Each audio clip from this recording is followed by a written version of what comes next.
It's time for the demo. And Dale Stewart is going to show us how he makes rings. I'm going to attempt to show you how I make rings. I've blown up more than I've actually successfully made, so I have several blanks tonight already ready to go. So as he said, my name's Dale. I've been a member here for about 4 years, but I've probably only made a year's worth of meetings. And just my job schedule is such that you probably won't see me for another 3 months after this one. So this worked out well when Adam said, "Hey, you want to do a demo?" And I was like, "Sure. How about January? Because I know I'm going to be around." So anyway, I brought in November, which was the last time I was here, a couple rings I had made, and as we've been told by you, we shouldn't pass these around when we're doing our demo. You didn't learn, did you? Nope, but I remembered. But it's a solid steel core with a wood exterior. The blanks, I've got a few more sheets here if anybody didn't get one with some basic information about what you need tool-wise and where to get the stuff from. So if you want one, you can pass these back through. I know some people didn't get some. The rings come in sizes from size 4 to 16 and widths from, that's a 3 millimeter all the way to a 10 millimeter. So you can get rings to fit anybody, size, thickness, whatever you want to do. I've got a couple that I made that are being tested, so to speak. I'm just curious how they're going to hold up in normal wear and stuff. My daughter has one. She's got one of the 3 millimeters, and she wears it on occasion. And then another gentleman bought one from me in my other job, and he wanted to pay me for it. And I said, "Well, you can't because I need a guinea pig." So I sold it to him at cost, but it's been holding up well. What hasn't held up is the finish. So the wood's fine, but it's lost the finish, which I'm not going to do a finish tonight. I'll just tell you what they do. They use a CA glue is what they recommend. I'm using just raw woods. You can buy stabilized woods for blanks, which would probably be better in the long term for keeping a shine because they've already got the resin all through it. But you can use any kind of wood you want. Harder the wood, the better, because you've got very little wood when you're done, as you see these rings when they come around. I mean, we're talking millimeters thickness here when you're done with it, which is why I tend to blow up more than I keep, because if you don't get the glue really well, there goes the wood. So I'm going to take you step by step through the process. No guarantees on the outcome of my blanks, but I'm going to take you right up to the point where I glue the blank in, glue the ring in, providing I get it sized right. I'll glue it, show you how that's done. It's pretty straightforward. And then I'm going to set that aside and then actually turn, I'm hoping, a Purple Heart. This is my 4th try on Purple Heart. We'll see what happens. The wood I've got for Purple Heart is so dry. It's actually flooring. Yes, Purple Heart flooring. So it hasn't worked, but if that doesn't, I've got a piece of ebony here. And let's see, these 2 pieces of wood are actually both out of that box over there with the 4x4x2 blocks. I just slice the slab off and size it to what I need and cut it. And actually, that's what I'm going to be doing, a block off of this tonight. And that's what I brought, and I got it over there. $5. You can get a lot of rings out of that, so pretty minimal cost. This was a piece of, I think it's curly maple that I found sitting on my bench as my way out. I just grabbed it. It's big enough to make a ring from, because all you need is the thickness and then a big enough part to turn down to the diameter. So if you've got some scrap wood that you can't think of anything else to do, that you spent $40 to get to make something, and then you get this little piece and you really don't want to throw it out, good possibility right there. You're going to have $5 invested in it and you get to use that fancy piece of wood. The ebony that I've been using, I don't have a lot of it, but it actually came from a guitar shop that they use for making the necks and stuff on their guitars. And the pieces that I have are all about this by this, but they're all thick enough to make the ring. Again, it's so dry, because it's been sitting around for years, that sometimes it works and sometimes it doesn't. One of those rings is from that guitar shop. So what you do, you start off, you get your block of wood, you slice off some pieces. What I failed to do tonight, but it's actually pretty smooth, is they recommend actually sanding one side of it, because that's the side that's going to get stuck to the tape and stuck on here. So I start off with my blocks of wood. Everybody know what this is? Right. I've had this roll for years, never had a use for it. until now. Now I use it every time I do a ring. Not a lot of it, a couple slices. So you peel a couple off, peel the backing off it. Actually, that one side, it's only get backing on one side. So slice it off, stick it on your block of wood. I use 2 pieces of tape. This is the hardest part of the whole process, other than the actual trying not to lose it at the end, is getting this backing off of here once you've stuck it on. I have found a successful method for it. Take a knife, slice down through the middle, just enough. Takes a little bit of practice. And once you get it kind of ballooned up a little bit, which I'm not doing here, but I did do it on this one, you can peel it off. So that's probably been the hardest part of the process, getting set up, is getting that tape to come off. Because I've had a few where I've just ripped it off and started over because I just couldn't get the backing to come off. But anyway, that's just a double-sided tape issue. So once you get the backing off, you end up with a block, piece of tape. Then the next thing you need to do is mount it on your lathe. And you've got a couple options here. I use my chuck just because it's a lot easier for me than the faceplate. You can use a faceplate. Just all you need is a waste block on here because you're going to be wearing it down. You're going to waste it. So if you have a faceplate but no chuck, you can still do this, no problem, because all you're doing is sticking the piece of wood to it. So faceplates, chucks. This was just a round piece of wood that I had from I don't know what in a scrap bin. I cut it off, but it was originally probably this long. And in the process of making rings, I kind of shrew it up each time. It keeps getting shorter and shorter. This is just enough for me to do tonight. Haven't been home much lately. So anyway, mount that in the chuck. And I'm going to true that up. And once I true that up, I'm going to stick the block on there. And the next step, once we stick the block on, which I did with, what did I do with it? Oh, right here. Once I stick this on, I'm going to take this square piece of wood, and as we do in wood turning, we make it round. And that's all I'm going to do with it at this point. So, Which way have you got the grain going? you know, I'm still experimenting with that. There's the one ring, the maple one, you can probably see the grain a little bit. The ebony, you can't see it at all. This one here, you can see the grain on the end there. That's what I did for the other ring that a friend of mine's using and trying out. And it actually came out really well, where you see the grain all the way around, but you see the lines in it. So if you get a piece of wood that's got some nice figure, very pronounced grain lines, I try to set it up so you're going to see the end, I don't know, it's not the end grain, the side grain, I guess, on the ring, so that you get the effect of the lines. If you do end grain, you're not going to get that. You get it a little bit, but you won't get it most of the way around the ring. I have no idea what this is going to look like. It doesn't have a lot of pronounced grain in it as far as lines and stuff. Just to like the color, figured I'd try it. So we'll see what happens with it. But if you get something, if you look at it this way, you can see all the lines in it. That's going to be a really good finished product, providing you don't blow it up. All right. So, really scientific here. Just kind of eyeball it. Looks like it's about straight. And that's it. And I just take the tailstock and crank it up just to hold it on there and press it. So it's just a pressure fit. I'm going to turn that round, and I think I might have just missed.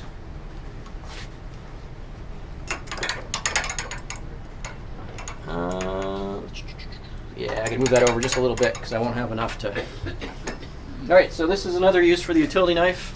You got to peel this off, stick it back there, and just carefully work it off. It will come off. And I'm going to do that same thing when you're done cutting the hole in it. And then it's even riskier because you've got less wood, so you're actually possibly going to break it if you're not careful about it. So that looks a little more centered. You could do this, mark your lines, get your center and everything if you want to do it.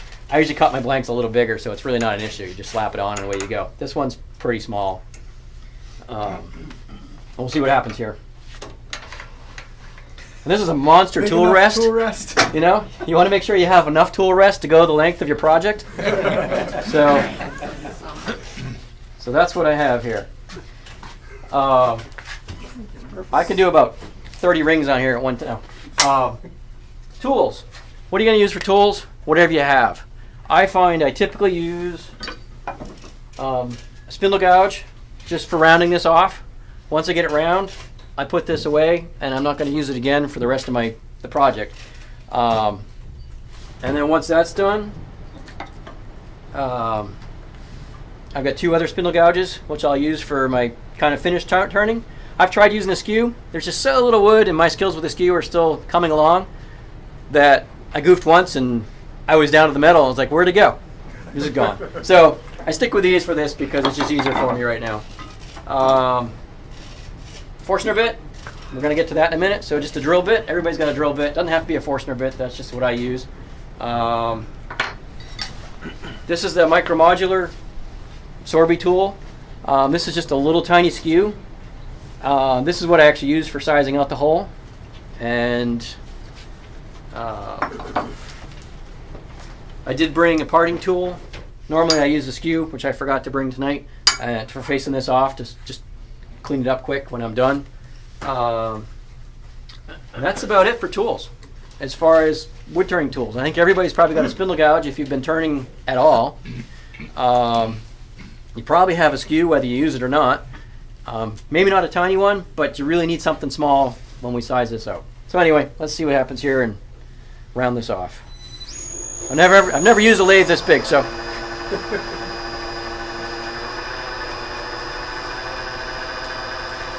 That's too high.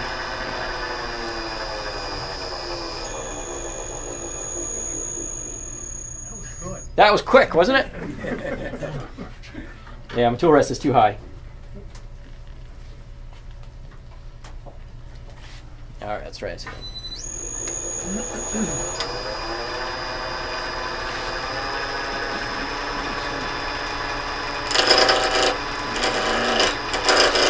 all I'm doing is turning this down round. I'm not trying to be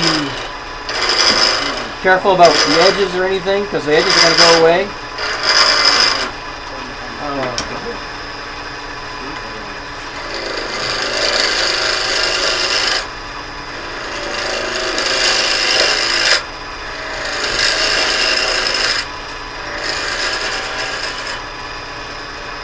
Depending on the size of your blank, you want to be careful how much you take down. You want to get it just round, because like in this case, I may actually go to a smaller ring than what I was planning, just because of the size of my blank. And that's going to work just fine.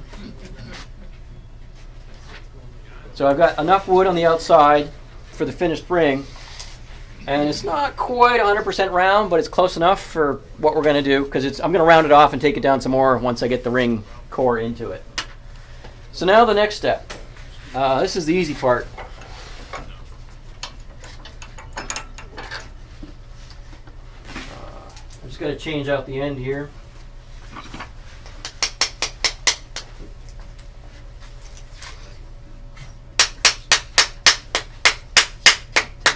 Which is not working as well as it did before I started this.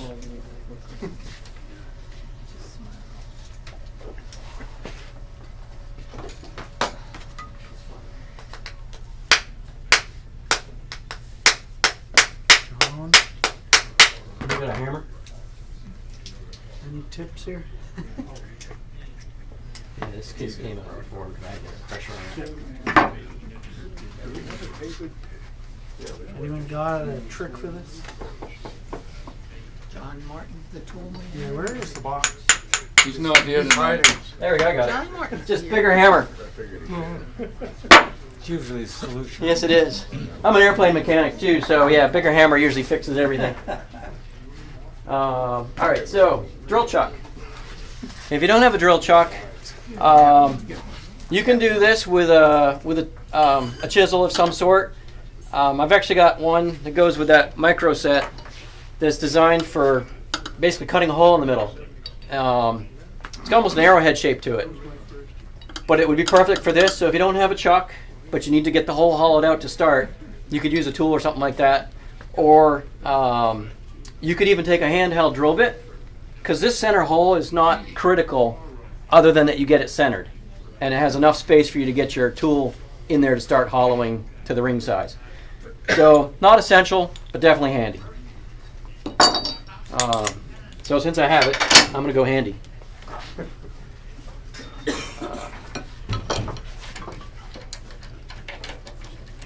What size is that? This is just a 1/2 inch. Basically, you want it smaller. You want your drill bit smaller than the inner diameter of your ring blank, but large enough to get your tool in there to start hollowing it out to the proper diameter. So I have found, so I haven't done any size 4 rings. The smallest I think I've done is a 6, and a 1/2 inch bit is perfect. It doesn't size it too big, and you can do what you need to do. So that's what we're looking at.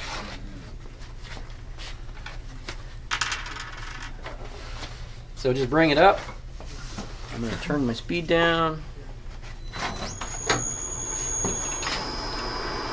And I'm just going to drill in here. You may have to back it out a couple times depending on your drill bit so you don't get it all gummed up and burn through. And you want to, this is why the waste block, you want to go just into the waste block, and right there you can hear the difference. So I just went through my chunk of wood, now I'm into the softwood behind it, and that's where I'm going to stop and just pull this back out, and this step's done.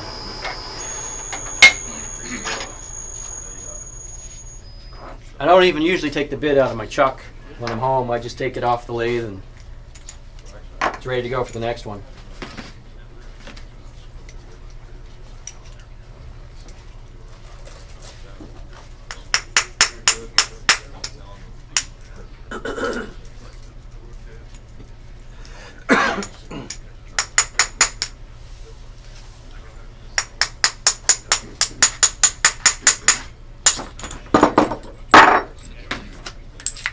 Alright, so when I go back to this, the tailstock is done for now. So that's just out of the way. Next step is here. And what you're going to do here is this is where you're going to size the hole. And this is where you make or break the ring up until the final turning. If you only have one ring core and you size the hole out and it's too big, you're done. You go get another piece of wood and start over. Kind of a sales marketing thing from Craft Supplies, but they say, hey, we recommend that you buy 6 different sizes. And I thought about it. I was like, well, okay. But their reasoning makes perfect sense. You have a blank, nice piece of wood that you've just spent 10 minutes, like I just did, getting ready, and you size it out, and it's too big, and now you're done. But if you have some different sizes, well, that's a little too big, but it's too small for the next size up, well, you just size it for the next ring. So you don't lose it. So, but if you're at the biggest ring and you size too big, you're done. All right, so this is where I end up using that little micro tool, micro skew, and you can get as scientific with this part of the process as you want, or do it like I do, which is not scientific at all. My ring blank, this is the final size. Yes? How do the different sizes differ on the diameter? Is it like 1 millimeter each time you get larger, or? It's I honestly don't know, because it's standard ring sizing. So if you went to a jewelry store and ordered a size 6 ring, they're going to give you a size 6, whatever that 6 equivalates to in terms of millimeters or So you just something. have to measure it yourself. Yeah. So when I order these rings, they come as a 6, 7, 8, 9, 10, whatever. I don't know what they are. I just know that, okay, this one's way too big for me, doesn't fit. It goes back to old English times. Does it? Yeah, it's like the hat sizes. Yep. Yeah, because I don't know many people with like a 7 1/4 inch diameter head. Yeah, But their hat's a 7 1/4. it has something to do with multiplying by 3, and I forget the formula now for Yep. hat size. I knew it one time, but for that, no. So- No idea. So I don't know what the diameter is of this. I just know that this I is a don't think big one. anybody else does either. This is actually a 10. They make up to a 16. Huh? So yeah, 16 is pretty big. Oh, not for- I don't know. All right, so what I'm going to do, attempt to do, is I'm going to take this hole that I just drilled, I'm going to use the side of my skew, just because it happens to be the smallest tool I have that's nice and straight. And I'm going to take just a little bit off, and I'm going to keep testing fit until it just starts to fit. And then I'm going to just ever so lightly clean up that hole with this. And ideally, when I'm done, I'll be able to push this blank right in, and it'll stay there pretty snugly. I've had a few where I've actually had trouble getting them out again, just because it's almost too tight. But there is no such thing as too loose and usable. It's either just right or not good. So here's hoping.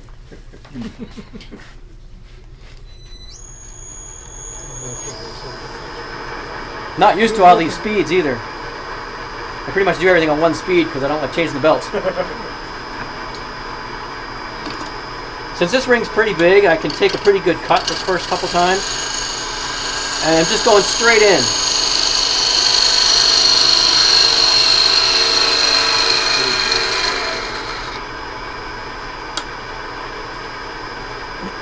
And like I said, this is trial and error, so even though I just did one cut and I know this is probably still too small, I like to eyeball it and just see how much more I need to take.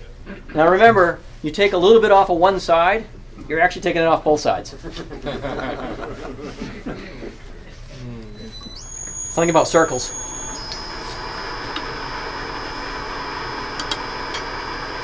Oh, the other thing, you need to clean your tool off probably every time you do it, because when you cut through, you're getting the tape. So it gets a little gummy, so you want to wipe that off so it cuts cleanly the next time.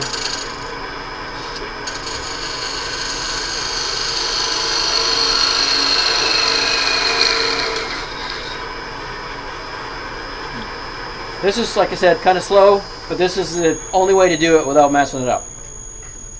Because I've done that, I'm just going to take one more cut. Oops. So no, I've got a fair amount to go. I could probably take another, probably almost 1/8 of an inch off before I'm going to get to the diameter of being close on this. So I'll go a little more aggressive on it.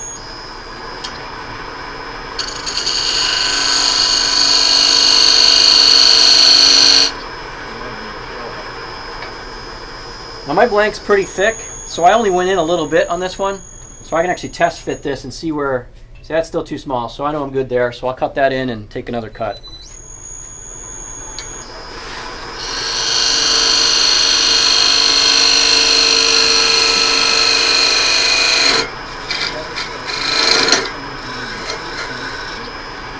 The only thing you want to make sure you're doing is cutting straight in, not at an angle, because your ring won't fit right. I had one where I got it in there and it wedged about halfway, and there was a gap on one side and it was tight on the other. So I was like, that's not going to work. All right, so we're getting close. I'm actually at the inner diameter now of the ring. So basically now I need to go the thickness of the ring to get this to fit. Once you've done a couple of these, it literally takes about 15 minutes when you're not explaining it all the way through, so it doesn't take nearly as long.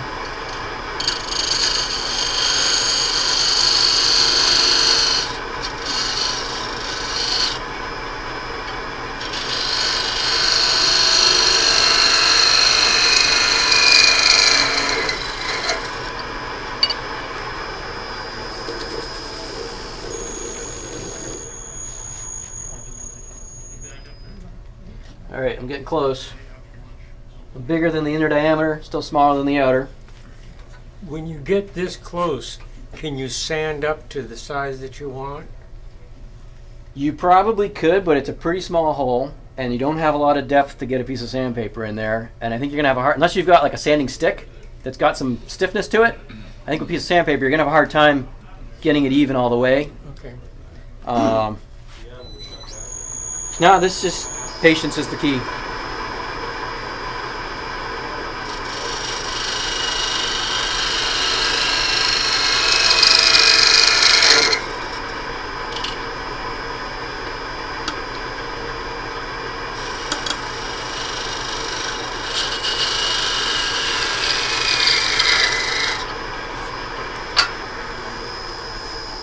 My lathe stops faster too, so this process is a lot faster.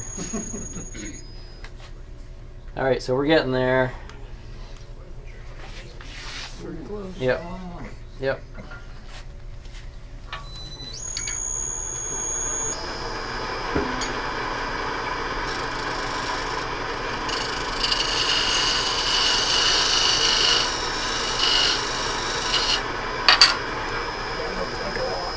Well, I got enough depth I can get away with doing a trial run on the outer edge. Flick that switch here.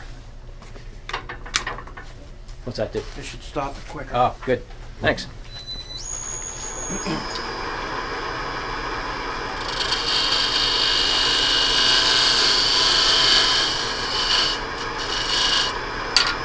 This is actually a good technique. I'm glad I'm doing this tonight, because make your blanks a little thicker and you can play with it until you get the right diameter, and then you can cut into the finish. Okay, right there. That last cut is just about right. So I'm going to take that cut now all the way in, and ideally I'll be able to push this in and it'll disappear. That's my trick for the night. Disappearing rings.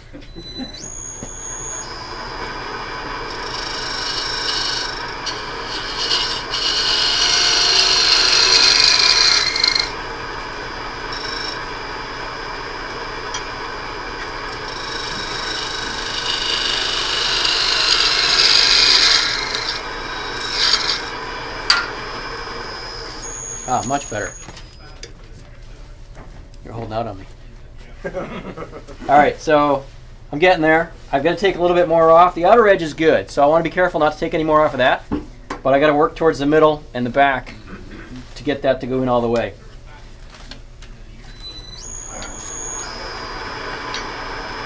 So, like I said, keep it straight. Well, now I'm actually going to angle a little bit because I don't want to hit the front too much, but I got to take a little more out of the back and center.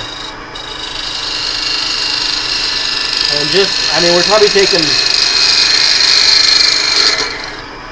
a millimeter off. I mean, it's not much. Are you scraping or are you? I'm just using this as a scraper. I'm not doing any fancy cuts. It's right flat on its side, and I'm pushing straight in with it. And I'm just using the tip of this skew chisel. I'm taking such a fine cut, and the size of the hole, I don't have any other tools at home that I could do it. You may have something. If I had a straight scraper, I would probably actually try that. I don't have one. So the only one I have that fits in this is actually round, and I don't want to square it off. So now I got to work on the outside there a little bit. I got one little lip.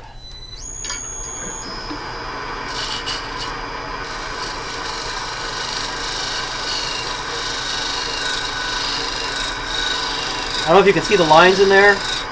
I'm really almost just rubbing it more than I'm cutting anything. But there's just enough coming off. And it's just going to be, there you go. Fine tune. I can actually take a little bit off right inside in the very back to push that up against the back. Because if I don't, what I'm going to end up doing when I get ready to turn the ring is I'm going to have wood on both sides of it I need to take off. What you want is this to be flush up against the bottom. And then I'm going to take parting tool, skew, whatever you're going to use, and you're going to shave this off until it's just a bit wider than the actual ring blank. So I do need to get this so it'll slide into the back.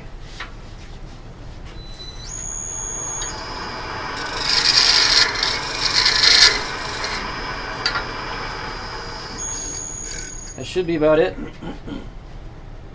There we go. I need an audience, that's what I need, because this one worked. Alright, so I'm done with that part of it right now. Normally I use a larger skew chisel to take just a little bit off and work it down. So I'm going to just use my parting tool for this. Now,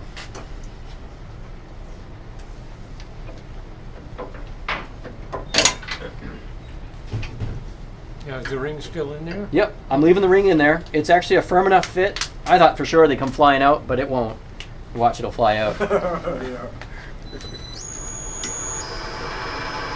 Yeah, it hasn't moved. It's almost like a vacuum fit. It's so close right now that I might not be able to pull it out. So what I'm going to do here is I'm just going to take the outer edge of that down to just a little wider than the actual ring blank. You want to be careful not to take off or use too much pressure, because it's just tape, and if you're using a thin ring, you may actually snap the wood or break the wood or something, or pop it off if your tape is no good.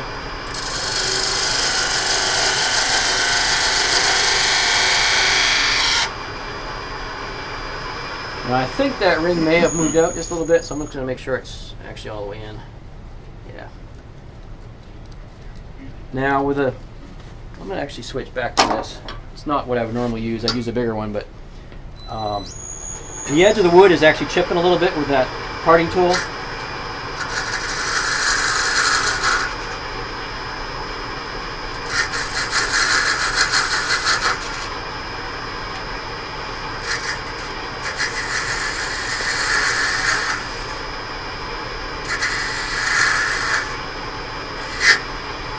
It's okay if you get the outside edge because you're going to turn that all down anyway. You want to move the tool closer, maybe? I can't really. Well, I mean, I got like a quarter inch. Maybe if you had a longer tool wrench. Yeah, there you go. That's pretty close. All right, so yeah. Yep. Oh, I got it out. Okay. So this is the end of this part of it. It's now ready to pull off of the lathe, and we're ready to glue it in.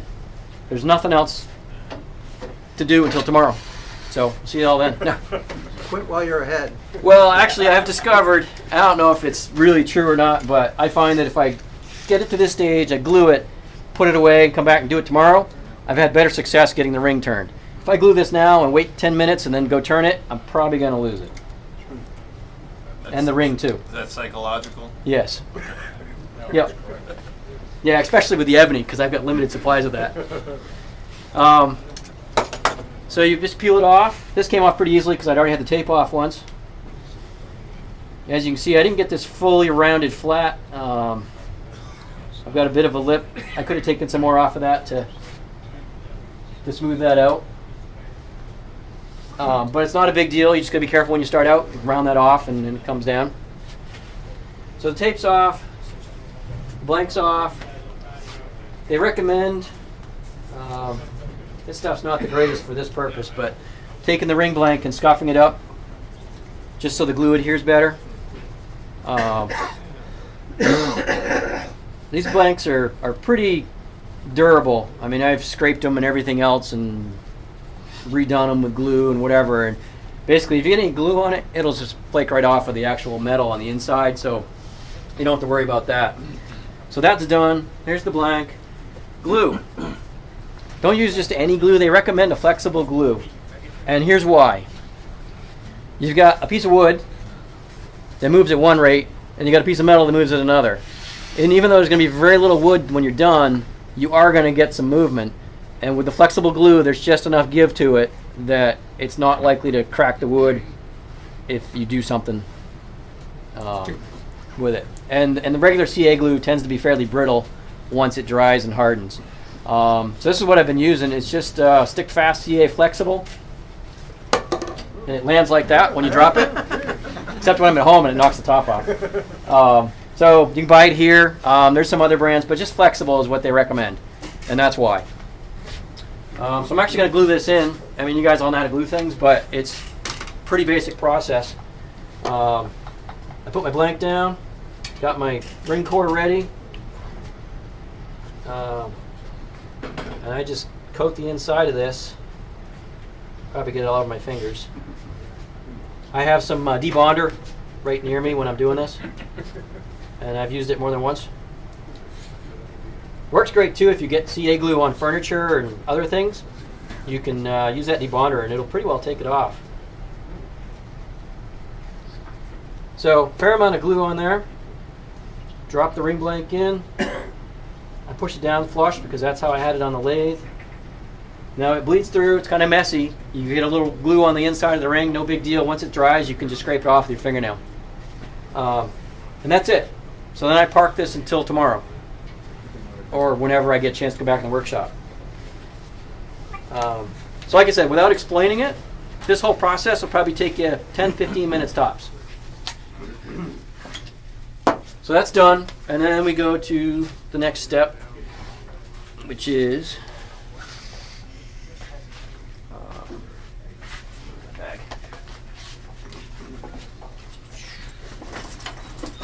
now there's probably multiple ways to do this.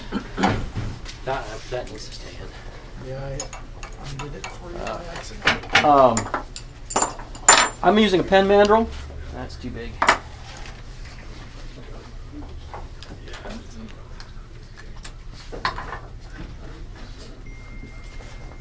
That's not what I wanted to come over.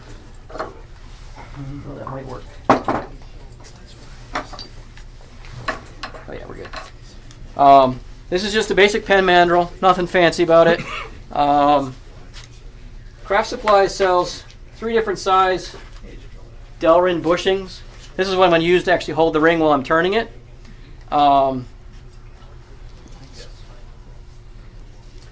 They've just got a little bit of a taper on one side, so it fits into the metal core without holding the wood, which is another reason why you want to try to get the wood turned as close to that blank size as you can, because you don't want a big piece sticking out, because these will get in the way of it.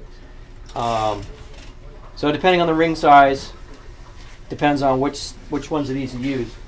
So I'm going to try the Purple Heart, see what happens. I didn't bring extra spacers with me, so I'm actually going to use the big spacers just to give myself a little more working room away from the rest. So the small spacers are going on here. Ring just goes on. Spacer on the other side. Most of the time your mandrels are a lot smoother going on and off, but when you paint them, it gets a little tight. So there's the ring mounted. This is just a, oh shoot, I forget the official name. It's hollow. The end of the mandrel goes into it. Yeah, mandrel saver. There we go. Except that this being this isn't going to work. Because, what's going on? Oh, you know why? It's because of the paint. We'll have to repaint it. There we go. Is there a bearing inside that thing? There's a bearing inside this, yeah. This is just an angled cup that goes over it. I've actually popped it off more than once, so it's actually, you could replace it if the bearing goes bad. Coming up against your adapter, aren't you? No, I'm coming up against the paint. Yeah, I haven't even gone into the adapter. I don't think. I should be able, yeah, I should be able to go right to that and not hit the end of my adapter. It's just the paint on here. Size for a 7mm, not a 7.5.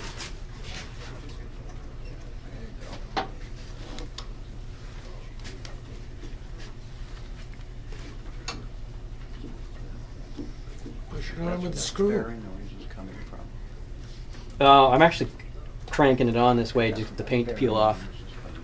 Sandpaper? That's all right. I'm almost there. Putting on it, yeah. Doesn't have to be super tight on the ring. It's just enough so it doesn't spin when you're turning it. Does it come painted? No. No, this belongs to the club. That's why it's painted green. And that's why nothing fits on it. So there. Yeah, I'm right here on my adapter, so I've still got another ½ an inch to go.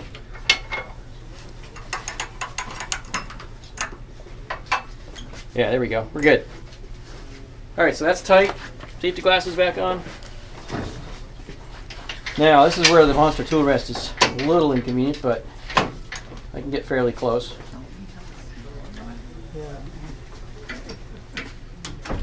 We have a smaller tool rest. This'll work. I'm good. All right, so this is where I'm going to come to this one. Again, peel my tape off because I used it to round that off. And that's a little high. The key to this part is light cuts. If you get aggressive, you're just going to knock it off because you've got a fair amount of depth, but not a lot of side support.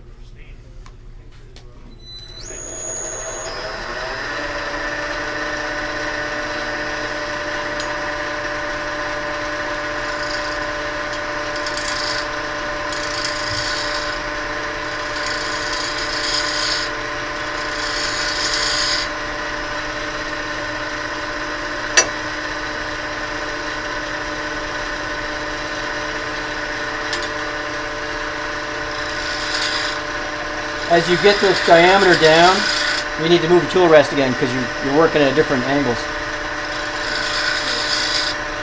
Nothing fancy here. I'm just taking light cuts and trying to work it down. As I get closer to the final diameter, I'm going to start rounding the edges so that ideally, when I'm done, I've got just a slight little bit of round coming into the ring blank.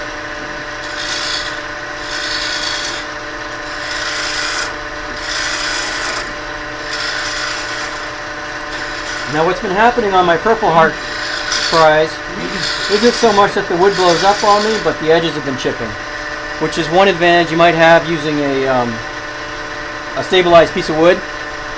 You might not get that edge chipping out. And that's another reason to make sure when you're gluing the blanks in that you really get enough glue on. If you think you got enough, add a little more. So again, basic cuts. You can use whatever tool you want here. This ring's fairly good size, so this works. I may go to the small one when I get down to the finish cuts on the spindle gouge.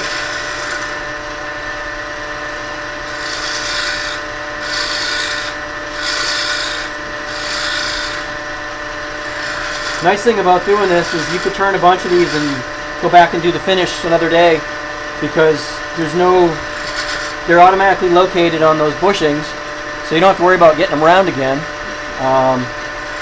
So if this ring actually works out tonight, I'll take it home and I'll put it back on the lathe when I get home and put a finish on it there. Like I said, they recommend using CA, so I actually use a paper towel and some thin CA. And it's literally just I could actually put a piece on, a little bit on with the flexible just to show you. Takes no time at all. And if you use the thin, by the time you put it on and you've gotten ready for the next one, it's already dry. I do about 10 coats. I'm experimenting. Yep, I think I just got a chip. Yep, so if you look, you can see right there, Purple Heart. It's really dry. So I'm going to finish turning this just to get it down as close as I can to the final thing so you can see what it's going to do. I don't think I can save it where I've chipped that out enough. Chip it all the way around. I'll try. My name's Dale, Chip and Dale. They get worse. So,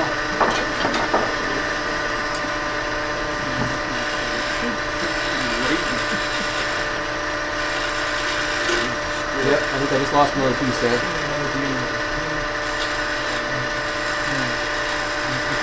You can make these as thick or as thin as you want. I've got the edges kind of going down, and I can take some off the middle again, and then work on rounding them down. If you make the wood thicker, isn't it stronger? It is, but it's thicker on your finger then too, as far as the thickness this way. So, if it's a big ring, then yeah, you can work with more, but if it's a 3mm, you don't want 6mm of wood sticking up.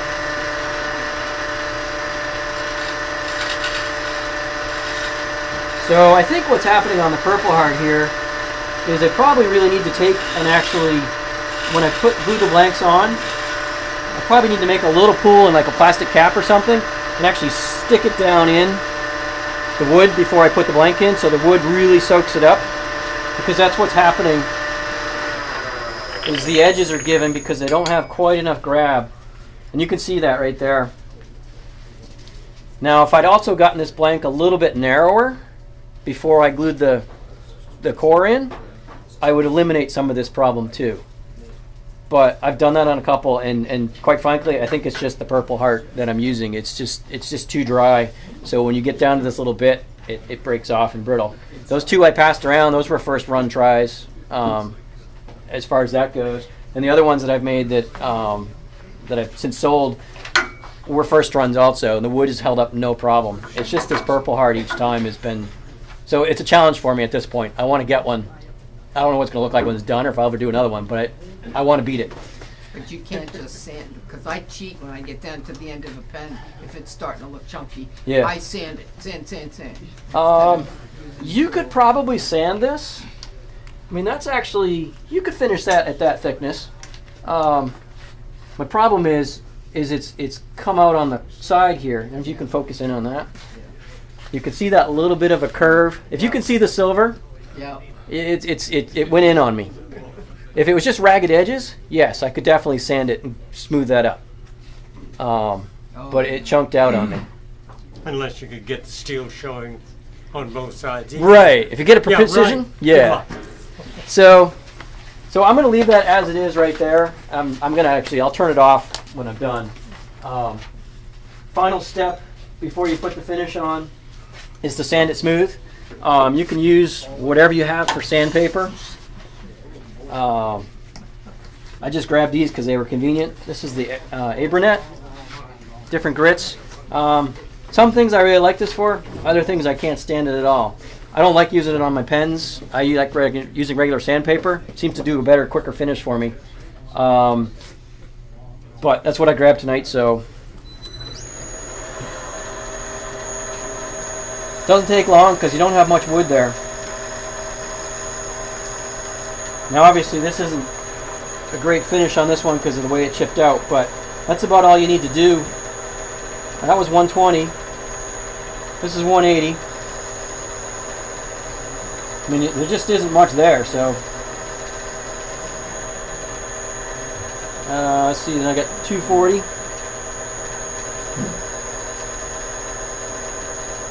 I've even used the, was it micro mesh? And just quick, zipped them right up through.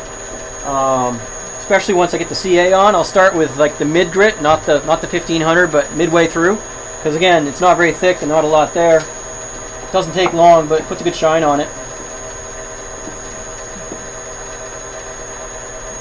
You tried saturating your wood with thin CA before you do the final turning?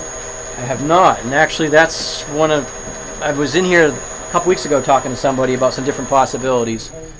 One thing, there you can see that's just, that's just from sanding. The edges are ragged, but the actual wood itself looks pretty good. And that took me all of a minute and a half probably. And I sanded it through 6 different grits.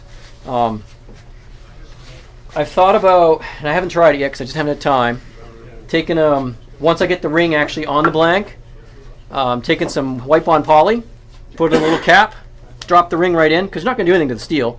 Drop it right in, cover it up, let it soak overnight, so it really soaks it up. Pull it out, wipe the ring off, let it dry. I mean, once I finish turning it and stuff, and just let it go that way to see how it holds up. You said, Well, CA is hygroscopic, and, Yeah. and it will actually soak into the wood instantly. I'd give that a try.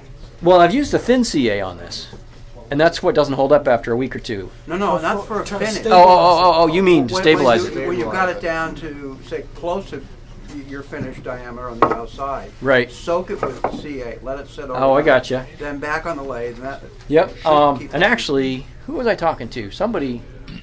Actually, I think it was here. But in that process of about soaking it, or whatever, if you get something that might really stick to the core, if you got some wax or something, put some wax on the inside of the core. It'll help you get stuff off it later. I mean, you can scrape it with your fingernail. It just takes you longer. The CA glue will come off. It takes you 20 minutes to scrape it off versus 10 minutes to make the ring. But the last thing would be the finish. I usually use those blue paper towels. And this is where it's just quick. I just put a little bit on the paper towel. I mean, it's a tiny little bit. Turn the lathe on and just hit it. And that's it. Let that dry, and I'll do another coat. Let it dry, do another coat. And then when it's all done, I'll do the quick touch-up finish sanding. And that's the end of your ring. Now, does the CA glue on the outside help stabilize the wood, or could? It's protecting it and it's giving it a shine. It's not really penetrating. This is actually fairly thick, this ring that's on here right now where I stopped. So it's not really so much a soak as it is a finish like you do on a CA finish on a pen. At the end of the day, it's a wood object. You're gonna, if you're wearing it and you put your hands in water and everything else, eventually it's gonna take the finish. That's why I was wondering Yeah. if it's a strengthening thing, or whether it's This is just for looks. this is just for finish. Okay. I was wondering. His suggestion would be strength. What would happen with Watco or with Nothing. the Japanese dryer or something like that? You can use it anything you want. Okay. For me, at this point, I'm still experimenting with a finish that's going to hold up, have the shine when I finish, and have the shine in 2 weeks when the person's wearing it. Yeah, but That I haven't found yet without using a stabilized blank that's already resin impregnated. I'm not a big one for shiny wood. That's Yeah, I mean, if you don't why want I to wondered shine, if all the 'Cause, all of them were out there without that yep. bright gloss on them, they'd go, ooh, that's The cool. the guy that bought one from me that's trying it out and stuff, he showed me a week later and it was dull. The wood was fine, but it was dull. And so we discussed it, and so he went home and he took some Danish oil, wiped on it, let it dry. Brought it back the week later and showed it to me. And quite frankly, it looked pretty similar to the week before, but not any worse. So, and that was after the ring was already made. So you can use whatever you want. But that's the process. And then once you're done, if you can get, see, everybody wanted to know what's on those mandrel savers. There's your cap. There's your bearing. That's all it is. Just a shaped cap that goes on a bearing with a hollow shaft. That doesn't normally come off with mandrels that aren't painted. So pull these off, and again, the edges of this are not good, but there's your semi-finished ring. I'll take that home tomorrow. I'll put it on the lathe, knock the wood off it, clean it up, and make another one again. What material is that metal? Stainless steel. Stainless. Yep. And the nice thing about these ring cores, here I've got a. This is a number 8. But the nice thing about these ring cores from Craft Supplies is they're rounded on the inside edges. You don't have to do anything to them. It's a simple way to go. Those sheets that I handed out, there's 3 websites on there where I found ring blanks, ring cores. Craft Supplies sells everything you need to make these mandrels, the whole bit. The next website on there, what is the next one? Let's see. Yeah, the Woodworkers Emporium. I just found them on a Google search. I typed in steel ring core, and they came up. I don't know who makes them, but they're very similar looking to this, other than the surface isn't so smooth. They've actually got some grooves and stuff in it, so maybe it grips better. I don't know. But it's a very similar look to it. But all they sell are the ring cores and some blanks. And then the last one is the Bangle Guy. That's the website. There's actually 2 names on that website. But if you've ever made the bangles, it's a split ring. And, they're made to go around your wrist, so they're pretty good size. He actually makes ring blanks the same way, but obviously sized for rings. And they're a split ring. So you could do this same exact ring setup, same process. But when you're done, you've actually got a metal edge on both sides of it, which might help out durability-wise as far as banging into things and stuff. Like the one you're wearing. Like the ring you're wearing has metal on both sides. This one. Yeah. Yeah. This is So it's actually a split ring that he sells. He actually manufactures them himself, so supply and demand is what it is.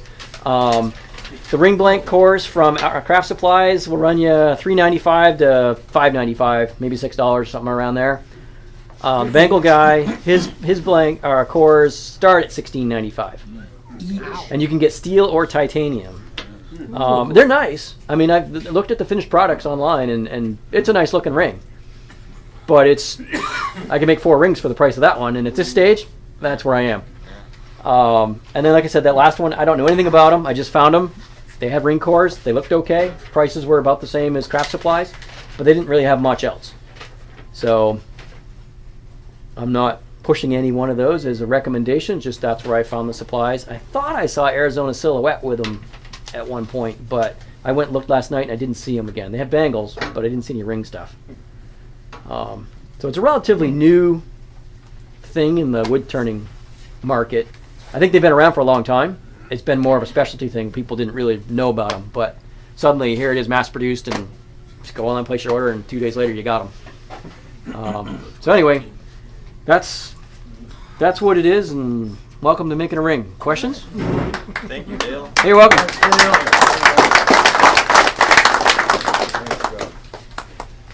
Could you use green wood? You could. I have some at home that I've actually thought about. It's buckthorn. Somebody gave me some buckthorn. About this big around and about this long. But if it's green, is that gonna? Well, that's just it. And all that You've got so little wood when you're done. It's like turning a thin wall bowl. If you turn it down, like when they did the lampshades here. That was a green piece of wood. And when he was done, it was so thin that he got minimal warpage and cracking out of it. Because it was so thin, you could see it drying. So I think with the ring being so thin, you'd probably be okay. I would not recommend any kind of a softwood. Although, if you're going to soak it in CA or something, it might actually work that way because it would soak it up. Basically, you got a resin impregnated core at that point. Hardwoods. Like G did Epic. Yep. That's You. hard. Yep. Acrylics. Any of the plastics will work well. In fact, that's what they did on the video on the Bengal guy. He goes through a whole process showing you start to finish. And he did one in acrylic. Actually, it was not only acrylic, it was one of those worthless wood type of blanks, where it's a mix of wood and acrylic, or resin, whatever. Yeah. Yep. It looks sharp. So, sky's the limit. You can use whatever you want, and it takes next to nothing as far as materials. So all those little scraps of wood you've cut off from your pen blanks and stuff that you don't know what to do with, but you don't want to throw them out because you're like me, and you realize after 4 years, like, okay, I don't need this 6 buckets of cut-offs anymore. There's another use for them. That's all I got. And now I want a new lathe. Well, let me start out with the biggest chunk here. Yes, absolutely. Thank you. I saw this thing online. This is Peter Aslan's. Can you imagine that turning? Hope it's bolted this to the is- ground there. This buddy. must weigh 6-7 pounds or more. But Peter, tell us about this thing. It was headed into the wood stove. That's as far as it got. I just thought it looked kind of like. What kind of wood is it? Decided to turn it. Yeah, what kind of wood is it? I don't know. Okay. So he It looks like firewood. Where's David? Oh, you didn't? Do you know? I didn't really look. I think you wrote maple on the bottom, so I said, yeah. Believe it or not, putting a tenon on the back. It looked like maple or Turn birch. that was the hardest part of that. But yeah, your lathe must be bolted pretty well to the ground. I hope. Oh, it is. Oh my goodness. his lathe is bolted down. I think I sanded it. No, I put it on a damn chuck. I'm calling it maple. So Yeah, see, this has to be mounted like this because then it's a waterfall, which is what it's been named. what really turned me on that piece was this right here. I thought that was beautiful. Yeah. And I just had to do something with it. Isn't that pretty though? Oh, yeah. That's the eyes of the beholder, right? Don't make fun. He spent time on it. Here's something that cracks me up. Jeff Inc. does this, but he also does this. I mean, the contrast of sizes and technique and so forth is remarkable. Amazing, you put a handle on that one. And he put a handle on this one, that's right. That burl is really cool, Jeff. Yeah, that's Beautiful. that's great. Box elder. Nobody's taking it. What is it? Food. Wooden peanuts. So we have a series of trees around here. That's all stippled, burned and stippled. Mostly stippled, right? You didn't use a burning tool on this, right? Or did you? Yeah, the bark on the tree. That would be. With pyrography. But the rest is That just. is textured with the. Texture. No, no.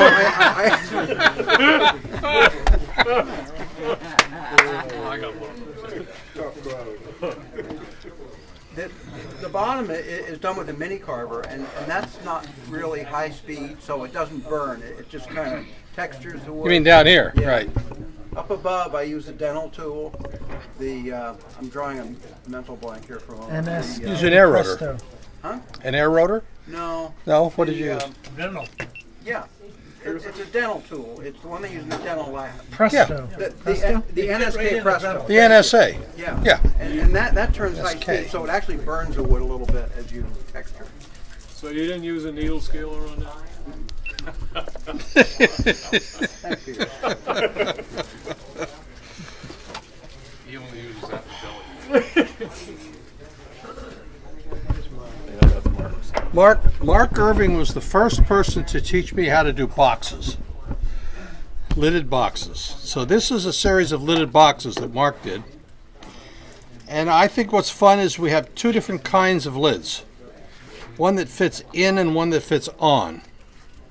This is on and in, actually. And I love to see a lid that has something underneath, like a surprise. Okay? Because I copied that same thing here. You can't see it over here when you pull it up. Okay, that's better. He doesn't know what you're Yeah, so this is a progressive size thing. I like it. It's But two different types, really. It is two different types. Are they finished, Mark? Is there any finish on them? There isn't any. Yeah, they felt bare. Yeah. I'm trying to figure out what I'm going to put on it so that it doesn't change color. Right. If I put Danish oil on it or tung oil, Right. it's going to Darken change it. color. Right. So I'll probably get some spray or something. Salad bowl, but that's sometimes. I love this. Well, how come it hasn't changed color already just by time? I don't think. Did you spray it with lemon juice or something? What did you? No, I haven't done anything. Nothing? There's nothing on that. I don't think clear color acrylic will. Right, so I'm going to try something like that. I'll experiment on something first, but I like the light color, and I know that if you put the tongue, I have another one at home that I put the Danish oil on or tung oil, and it just turns it. It's not that it's bad looking, it's just that I want to keep that whitish color. Okay. I just spray can lacquer on the cover of my piece there, and that doesn't darken very much at all. Yeah. Whatever you put on is going to darken it just a little anyway. It's just that the Danish oil. I like that it's matte. I don't want those to be shiny. I like the spalted is matte. Right. But I don't want it to change color. Yeah. So. Who did this? Rolly. Where's Roland? Oh, there he is. Oh, there you are. Hear his laugh. This, everybody should come up and feel this, because you put this in a gallery. It's the first thing people are going to do. They're going to sit down here and do this. It just feels really. It's unbelievably smooth. The lid off the top. It's there. I've seen.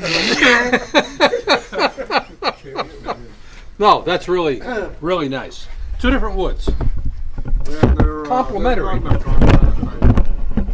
Well, I don't know. I was disappointed. It looked pretty good raw. When I put finish on it, really darkened it. I don't know. Well, I think it's lovely. Yeah, It's the way it is. Yeah. I actually thought the top was the whole thing when I picked Yeah. Yeah. Fooled me Just the too. middle came up. And it's a surprise. Yeah. I tried to do that with the beads to make it look. Okay, so the question is, what is it for? Or is it for just to look at? Okay. Cat urn. Well, that's right. It could be a cat. Exactly. Oh, that would hurt. That would hold a 15-pound cat. It would. Maine Coon. Bill's got a pet cemetery. See if we can find one. No, it's not in That's the me. This is a French roller, Yeah, more for the piece of wood. but it shows off the wood nicely. Right. It's like Oh, yeah. super compression. Yeah, I love it. Gun stock walnut. Have you used it?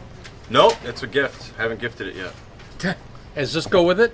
I mean, it doesn't go with it, no, but it could, I guess. Yeah. But yeah, that's a gift too. I haven't gifted yet. But you don't know who you're going to gift it to yet. I do. Actually. Oh, you do. Okay. Yes. So you made it with His some. name's there not you go. Bill. Damn. Okay, so that feels like walnut. this. It feels great.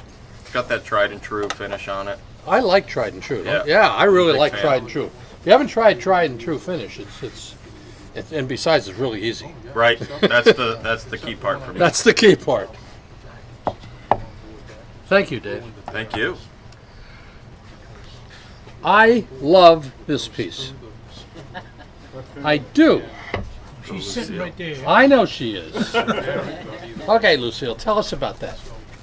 Well, I belong to a group called Women in Turning. It's an international group with about 600 women, and we're having a collaborative project with size restrictions, and that's my submission.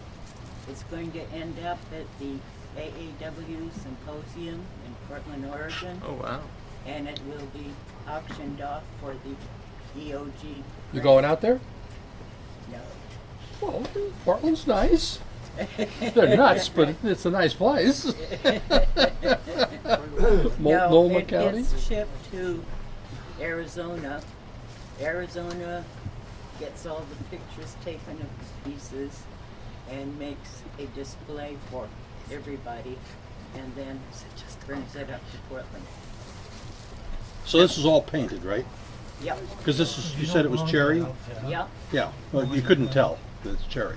It's totally painted. I just think it's beautiful. Thank you, Lucille. Yeah. Yeah. Yes. Okay. Where's the other one I liked? I like this. That's you, right? This whose is this? I can't. I don't know. That's yours? Okay, Adam.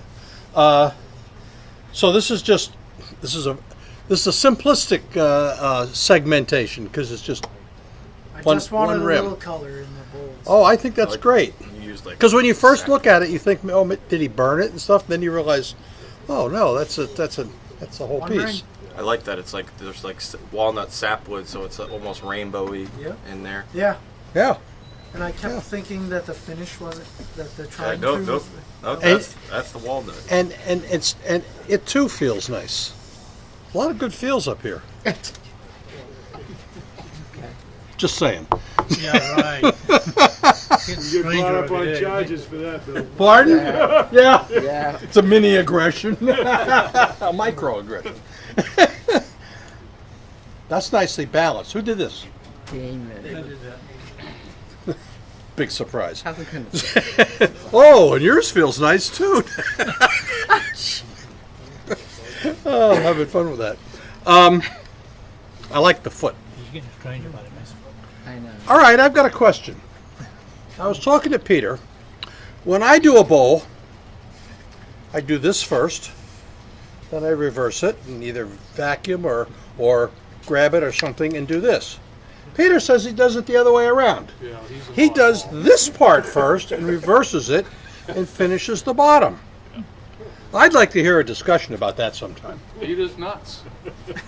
Well, there you go. I don't know how we did it. Yeah, I want to know how you do I it. don't know how you can make Because I think it's a good idea. Because the inside of the bowl is just that's it, that's all there is to it. Right. Here you can do fun things with it. And so it really makes more sense to do it that way. I love the foot on that beaver. It's exactly, you love the foot. Very nice. Yeah, I Damon. know. Yeah. You know. And which the way did you biggest do it? reason, Bill? The traditional. The traditional way. Yeah. The biggest reason I do that is You flip it because back around. there's a lot of wood there, okay? And the inside of the bowl is more difficult for me. And the thicker the wood, the more stable the piece is. So you I can get sand a it and better cut cut it on the nicely. inside. So that's what I do. That's true. I oil You it, know, I that's do another everything. Then I set it aside, let it dry. When I put it on a vacuum system 4 or 5 days later, the oil is dry. So I'm able So to- do you then I generally can- do then this I side can do the outside. with the vacuum system? That's your way of doing it? With the tailstock brought up until I get to the... Until you get to the very end. Okay. Well, you can see what you're doing. Makes sense to me. And the whole thing makes a lot of sense. Yeah, 'cause you Yeah. can see what you're doing for the thickness. Yeah. I like it. After you've done the outside. Okay. Yeah. These lidded, we make lidded boxes, but these are lidded bowls. Who made those? I did.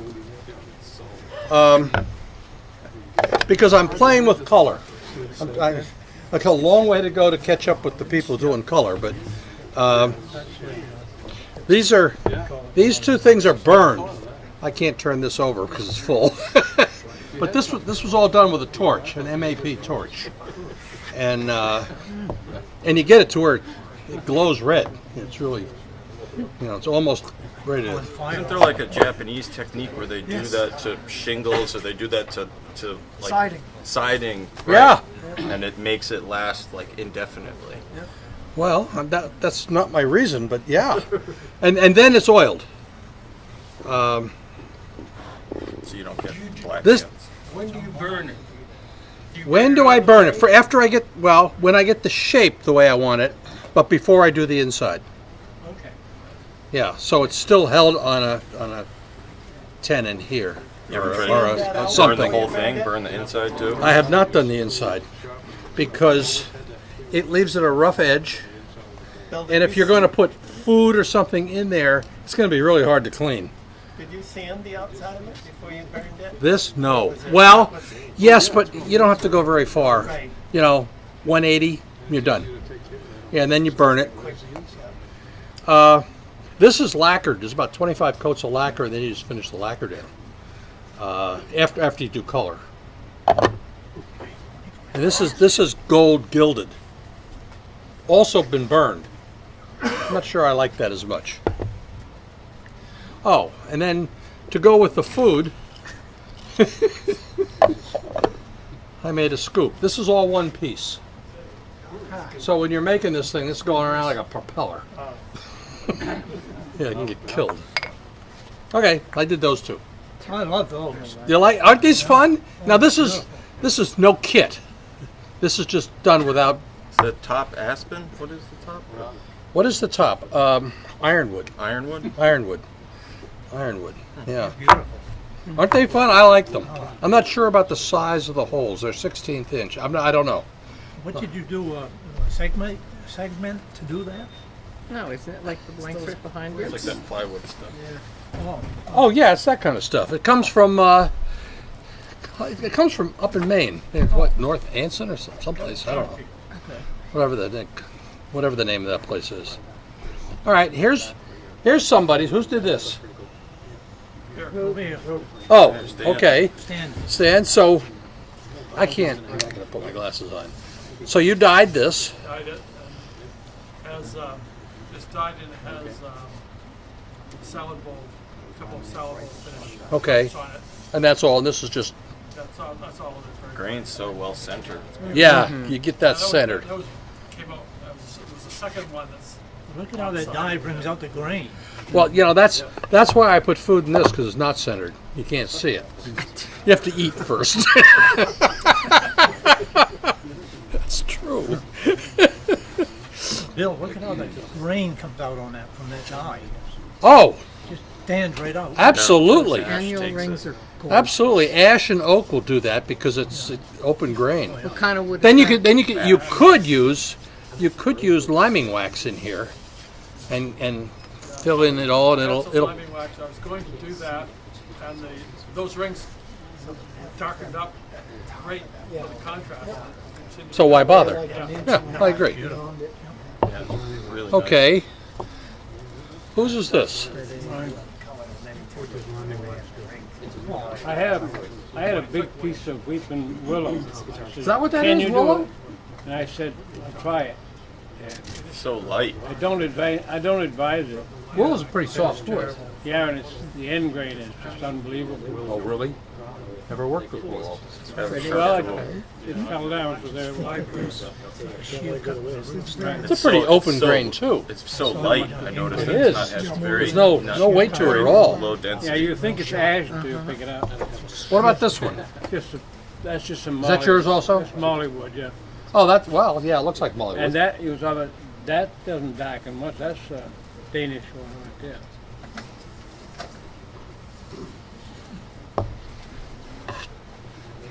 And whose is this? I want you to hold it like this. That's what I tell everyone. You gotta feel this bowl. Well, it was like picking this up. Yeah, that's right. Because That's maybe. you watch people in a gallery, they come in, and that's what they do.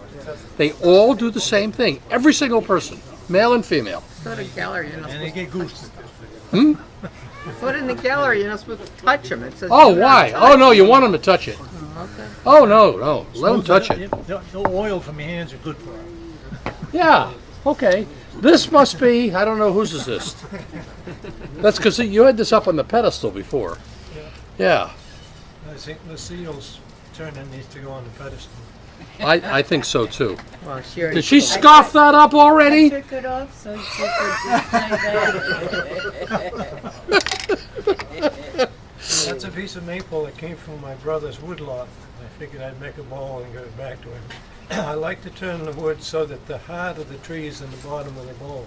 Yeah. So you end up with an oval in the bottom. This one played a trick on me. Ha! Those are nice. Yeah, you turn that with the smiley upside down, right? Yeah. I got the old oval for the grain, for the heartwood, but the heartwood had darkened up in an irregular pattern. You can't trust a tree. Oh, that's Damon's. That's Damon's pedestal. If you turn something small, you should have something to set it up on. You so should. to make it show off. Okay, what is this in here? I've been making jar lids. Is that what this is a about? lot like the ring making technique. You go as thin as you can because they look goofy if you keep them thick. Yep. That's cool. I like that. Yeah. So you just took jars that were already there, of course, and then just put What's in the jar? air. This jar has some trees. Some trees. I met with Eric. You were having trouble doing the trees. I was. Yeah. Have I missed anything? I think you got it all. I think we got it all. All right, it's raffle time. Raffle. Way to go.